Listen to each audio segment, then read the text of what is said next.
Okay, remember that they are changing my voice.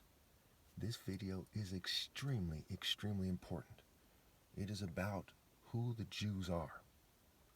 The Bible makes it clear who the Jews are where it matters most. Not so much in regards to DNA testing, because people branched off so much and there's different areas involved. So let's get into this, shall we? My first point is that the Bible starts with African tribes. Okay, bear with me.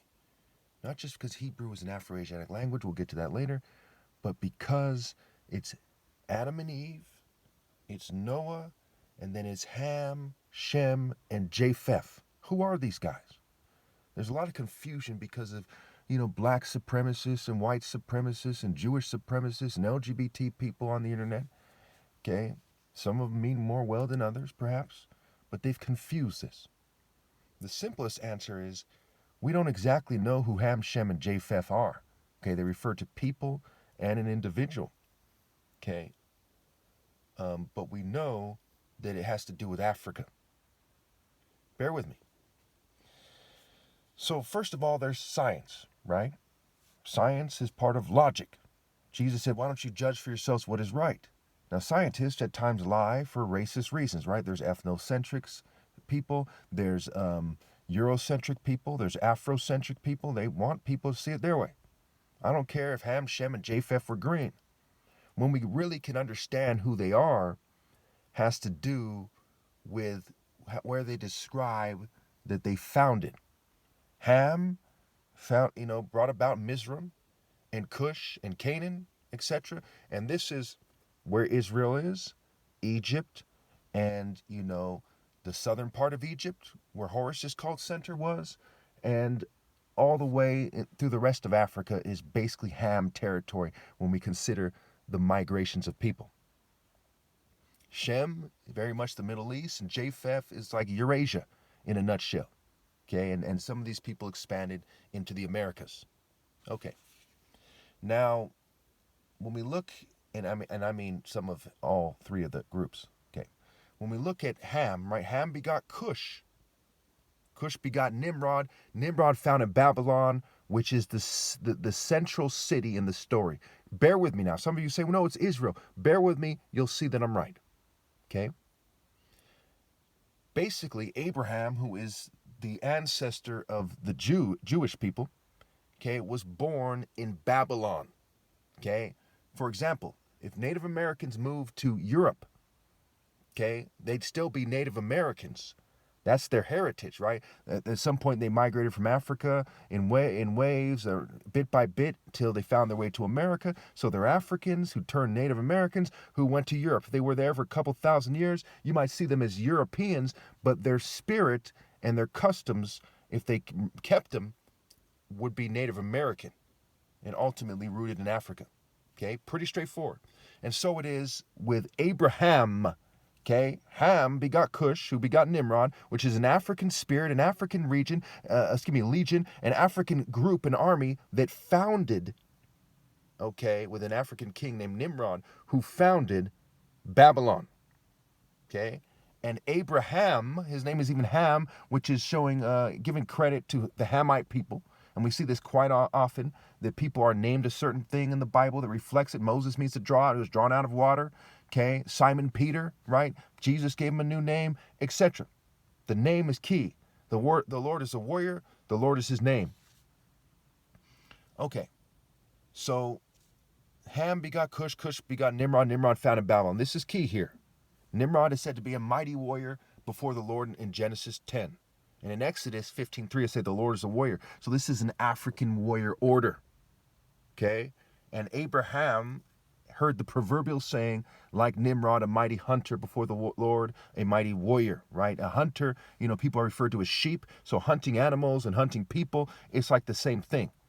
Okay? Think about the commonalities there and the transferable skills. Okay. So my next point number 3. Abraham is a Chaldean. He's born in Ur, in Chaldea, in the Babylonian Empire.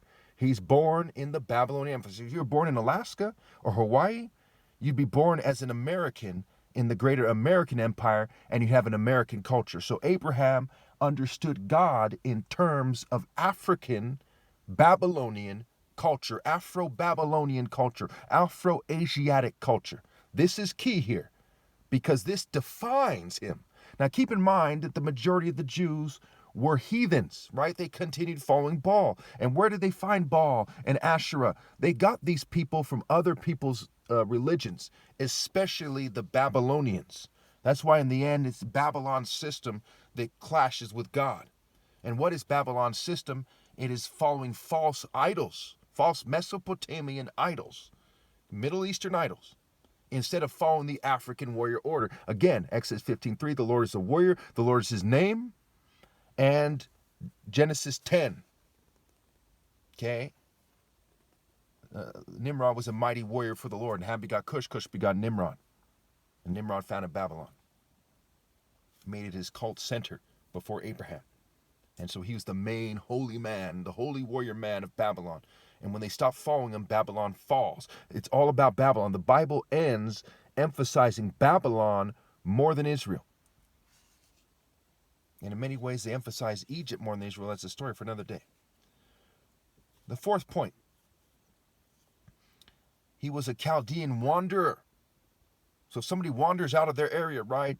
Of course, the Babylonians are referred to as Chaldeans in the Bible too. He's a Babylonian/Chaldean wanderer who finds his way to Egypt, and then Pharaoh, who fears God because he's from the greater Hamitic way of thinking, okay, gives him back his wife Sarah when he denies it's his wife, because he thought they were going to kill him and take his wife.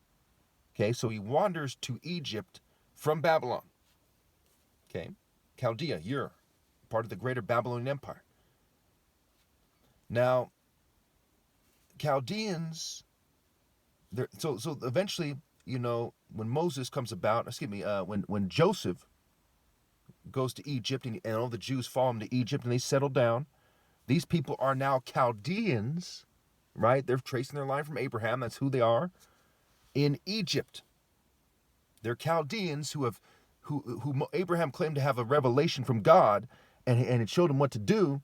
And eventually his descendant Joseph would bring the Jews into Egypt when he's established there.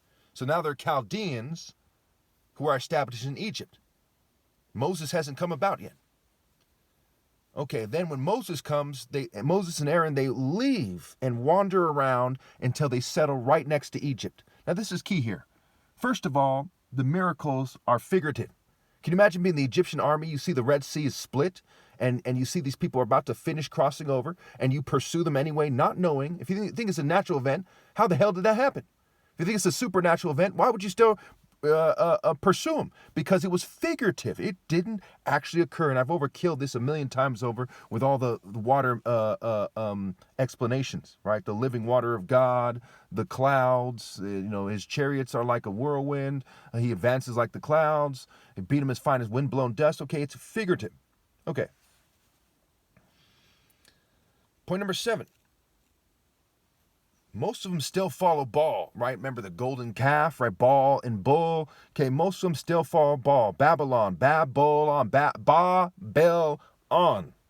And Joseph marries Asenath, the daughter of Potiphar, the high priest of Ra, which is his cult center is called Heliopolis or On or Ayunu. So Baal, as the one marrying the daughter of the priest of Ra, okay, which is a story for another day, but it has to do with who is seen as the main person, right? The Ra would justify the pharaohs, which is a story for another day. Almost out of time, so let me just keep going here. Okay, so most of them follow Baal. So who are these guys like Jeremiah and Hosea and Obadiah? Who are these guys? Ezekiel, who are they? These are people in an African spirit who are following the tradition of Nimrod, who Abraham connected to the same God. That's what Genesis 10 is making clear, that Abraham connected the same God as Nimrod. They're following this African warrior spirit. Why the other Jews are arguing with them because they're following the Chaldean spirit of Babylon. They're the cult of the flesh instead of the African warrior spirit. And Hebrew, of course, is an Afro-Asiatic language. So 8, think about white American, right? They are Chaldean, okay, Egyptian when they're in Egypt, right? They're from Babylon. And it comes white American because they're from Europe, right? Well, I'm out of time here. So basically, it's an Afro-Asiatic language, and 10 is their hero is merchants instead of Nimrod.